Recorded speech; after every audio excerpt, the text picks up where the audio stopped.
Testing 1 2 1 2 scream if you want to go faster. You ain't so tough with that bad boy talk. I'ma get it how I'm living, I'ma walk the walk. Outline my lines, I rap through thought. Hello out there, how's it going? And welcome back to Football Therapy with me, your host Jan.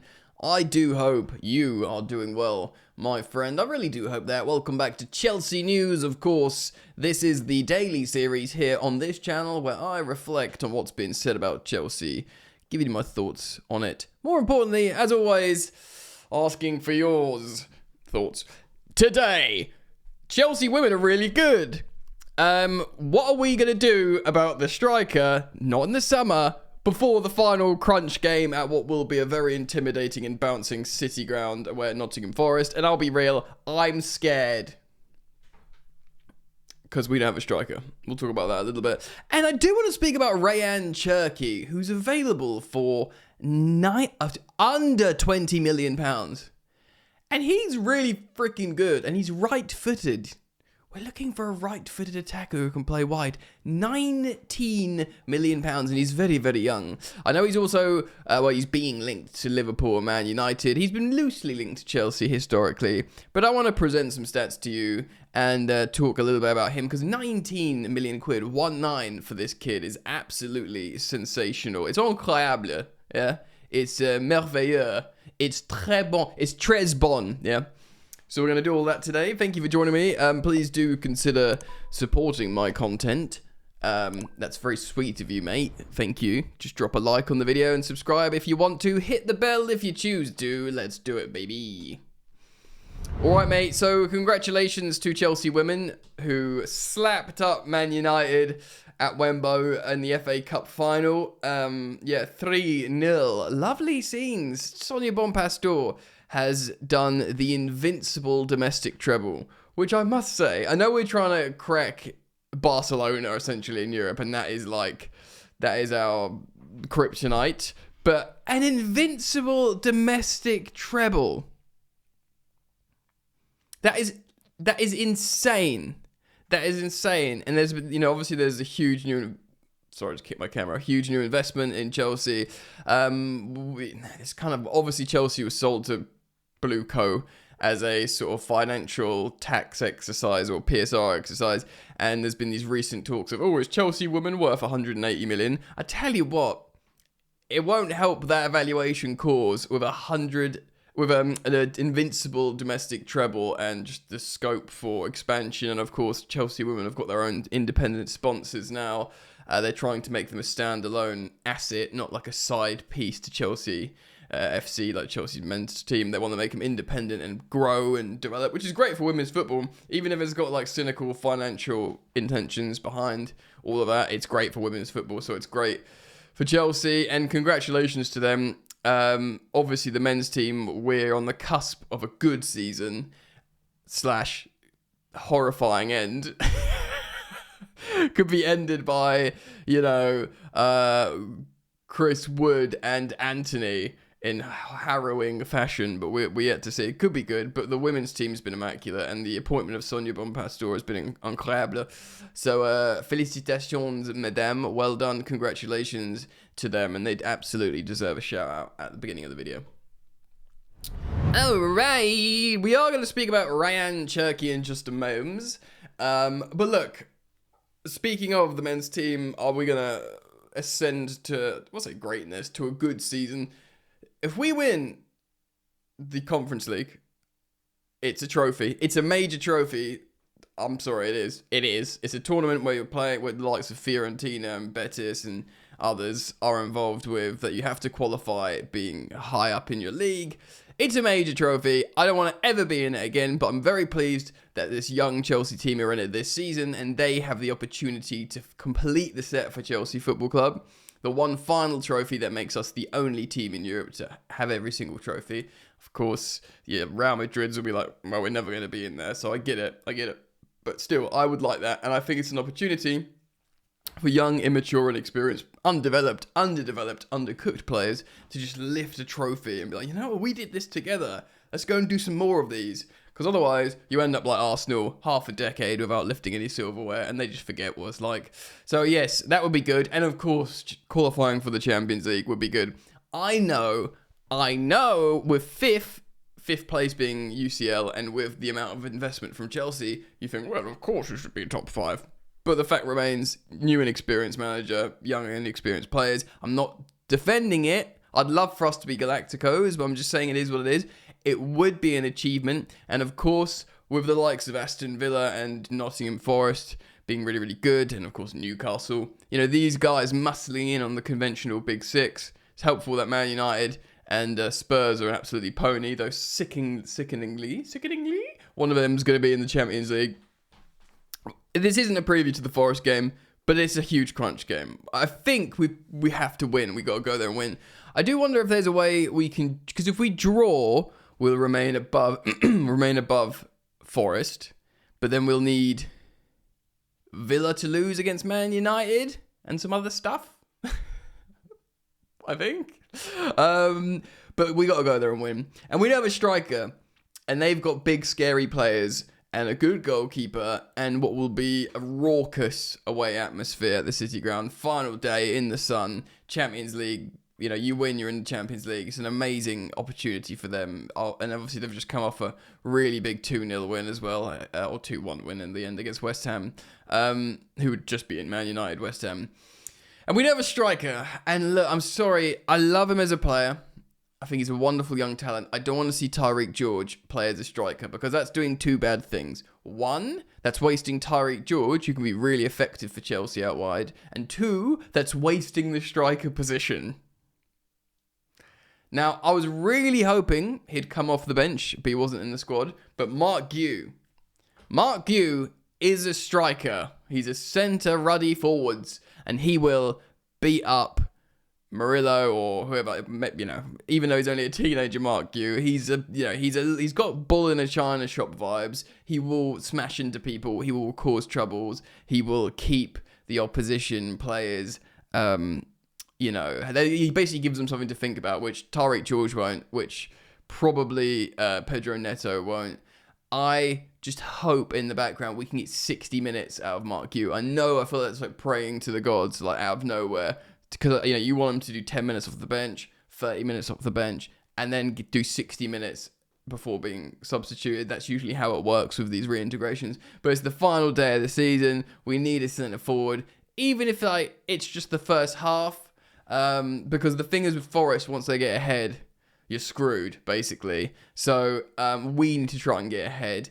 And that means we need to be good in the first half. But this isn't, like I said, it isn't a preview. It's just a speculative thing about striker, because I'm seeing articles about Tyreek George playing striker. And it scares me.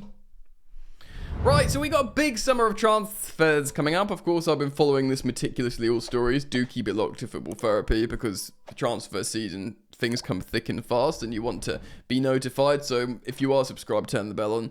Of course, strikers, defenders, possibly left back. It was in rotation back up for Cucurella, so we don't, screw up our apparently best defensive and offensive player this year. Yeah, so Rayan Cherki, he's been linked to Chelsea historically before, yeah? He's very young, he's wicked. I'm just going to quickly read off goal.com. Court Offside has reported that Cherki's representatives have been in touch with Man United and Liverpool. So he's talking to Premier League teams. He's come out and said, I'm ready for a new chapter in my career to leave Lyon. He's reportedly got a release clause that's active in his contract now for £19 million. £19 million. That value is incredible. Now, he is being linked to Liverpool, and of course Liverpool just won the Prem. They'd probably need a long-term successor to Salah, but he's a different player. I'm just going to sip my coffee, so I'm going to pause the recording. He is a different player to Salah. Let's look at his X value here. Here he is. Rayan Cherki. Happy little lad. I believe he's 21. He's 21, yes. He's very young. He's a chance creator as well as a one-to-one explorer. Now, Maresca likes one-to-one explorers. It's the way we see it here. His performance spider chart, again, in a top 5 league. We're not talking about in a Turkish or Portuguese league. France, Ligue 1, is still high quality, and it's still actually, though the Premier League's a much stronger league than the French league, stylistically it's often being compared as similar as like a sort of B-Tech Premier League. Of course, you've got like, the sort of generalized characteristics of certain leagues, like, Bundesliga's transitional, Serie A is very, very tactical and positional, and La Liga is very like tiki-taka passing. It's just, yeah. But the Liga has often been compared to as like the Premier League light, but just not as good, obviously. Here is his heat map. Obviously, his performance spotted chart, amazing at passing, amazing at assisting, really good at shooting, amazing at dribbling, aerials, who cares, recoveries, does a bit, but not much. But he's a creator. As you can see here, he can play. He's not really playing in the hole here behind the striker. So this is kind of where Cole Palmer operates here anyway. But the other side, the left pocket, which Maresca does like to have players operating. We've had Enzo Fernandez there lately. Obviously, Maresca likes wingers. He likes wingers 1v1s that are going to be here and here, like wide, taking the man on and going in, offering cutbacks, etc. And then when we get an actual striker, crosses into the box. But the fact is he can play both sides and he's right-footed. And the one thing we keep hearing is, we're looking for a right footer. My green screen is... This isn't good, is it? Nope, I'm making it worse. Oh my god. There we go. Suddenly I'm back. And I've put square head back on. I'm just going to look at his advanced stats. So these are per 90. Just as a reiteration of the immense quality that this young man has. As you can see here, his polar chart, his expected assists is off the chain. His expected offensive value added is off the chain. His dribbling's off the chain. His passes is off the chain. The chain has nothing connected to it anymore. The chain is free-flowing with nothing on it. Oh my god, there's hundreds! I've never seen hundreds! What does that mean? It means he's the top boy, there's no one better. He's king of the castle. He's lord of the manor. I've never seen this. He's top chance creation, open play assists, expected assists, top 2% for expected offensive value added. His XG per goal is very strong. And his progression is naughty, mate. Look, 100 from passes. 99 expected threat. This is serious stuff. He is, again, I have to reiterate, a top 5 league, a 19-year-old who's been, a 21-year-old who's been high profile since he's 19, so 3 years. Just 19 million pounds as well, which is incredibly cheap. Like, just insane value. It's insane value. Here's a little understat comparison of him and Cole Palmer this season. Cole Palmer hasn't had his best season, and Cole Palmer is taking more shots, despite nearly scoring the same amount of goals. This is how you know Cole Palmer. It's not a system thing; it's a Cole Palmer confidence thing, because he's taking 3.6 shots per game, and he's scoring 0.4 goals per game, or 0.43, which is still, by the way, an elite for attacking midfielder from Palmer. But yeah, like his volume of shots, you want is more goals, and that's a confidence thing there. Expected. So he's just about underperforming his expected goals. He's taking a lot of shots of no value, basically, Palmer. Anyway, this isn't a Palmer problem podcast, so that for alliteration. Ryan Cherky, creative maestro. Look at that expected assist per 90. And, Palmer's not bad. Do you know what I mean?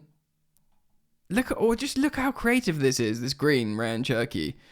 Incredible, really. Look, just for a bit of fun, let's compare him to Enzo Fernandez. Let's just say if they are going to play in the same pocket. And I know you could also say, like, Andre Santos is going to come in and play there. Let me just fix this.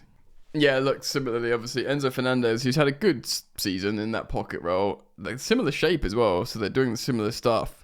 But, Ryan Cherky's just mustard. Look, again, not a hit piece on Enzo Fernandez. Different teams, different setups, yada, yada, yada. Enzo Fernandez is offering a lot in terms of leadership and stuff. But wow, what a player Ryan Cherky is. And, it's weird, because if he goes to Liverpool, I guess they play him on, like, the left wing instead of, like, a or like a Luis Diaz maybe, or is he a long-term? But he's more creative than Salah. Salah's very much a finisher of moves rather than starter of moves. Like in terms of you want Salah finishing because he's such an elite goal scorer. I don't know, like we are going to be looking for probably more of a conventional wingery winger to fit Maresca style, and while that might frustrate some Chelsea fans, I kind of like. I'm in my position with the Chelsea project at the moment really kind of is, right, you've invested so heavily in your sporting directors and your young players that all fit a role in your Maresca football. Use this sample size that has been a broadly positive season and finish your vision. Say, right, this is a weakness here. This guy doesn't do what we want in the jigsaw. This guy doesn't do what we want in the jigsaw, but this guy will. Rather than, even if like there's, for like the layman or like just the punter like you and me, look at Ryan Cherky, look at those stats, look at, you know, an exciting player, the eye testing, go, wow, we chuck him in, that'll be fun. But maybe it is more of a puzzle jigsaw situation where a Jamie Gittins will make us better rather than Ryan Cherky wanting to drop it more central and pull all the strings and step on the toes of other players positionally. Like, do you just trust the project and dare I say trust the process and let them bring in certain players? It's tricky. But one thing's for sure, there is loads of stories with Chelsea. I'll be following them daily, maybe multiple times daily should the stories arise. So do keep it locked here to Football Therapy. And indeed, if you like my content, check out the second channel, Football Yannick, where I upload daily as well. I did skip a day yesterday, but it was my Sunday too. So yeah, take care, friends. See you back here soon. Hopefully, enjoy the football. Peace.